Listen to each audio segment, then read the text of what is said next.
राज्याचे उपमुख्यमंत्री अजितदादा पवार यांचे काल विमान अपघातात निधन झाल्याची धक्कादायक घटना समोर आल्याने संपूर्ण राज्यात शोककळा पसरली आहे।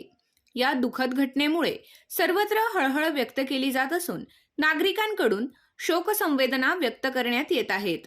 या घटनेच्या पार्श्वभूमीवर सटाणा शहरातील व्यापारी व व्यावसायिक बंधूंनी स्वयंस्फूर्तीने आपले सर्व व्यवहार बंद ठेवत दिवसभर सटाणा बंद पाळला।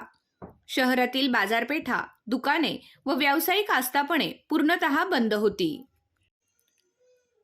अनेक सामाजिक संस्था, राजकीय कार्यकर्ते व नागरिकांनी श्रद्धांजली अर्पण करत शोक व्यक्त केला। अजितदादा पवार यांच्या कार्याचा व राजकीय योगदानाचा उल्लेख करत नागरिकांनी त्यांच्या आठवणींना उजाळा दिला।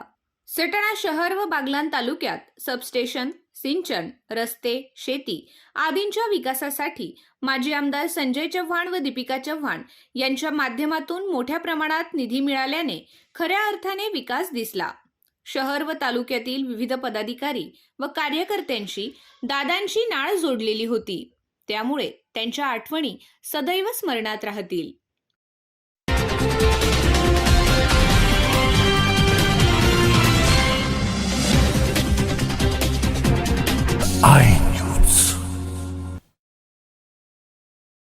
आपल्या आय न्यूज चॅनलला सबस्क्राईब करण्यासाठी बेल आयकॉनला क्लिक करा आणि बातम्या वाचण्यासाठी प्ले स्टोअरवरून आय न्यूज ॲप डाउनलोड करा।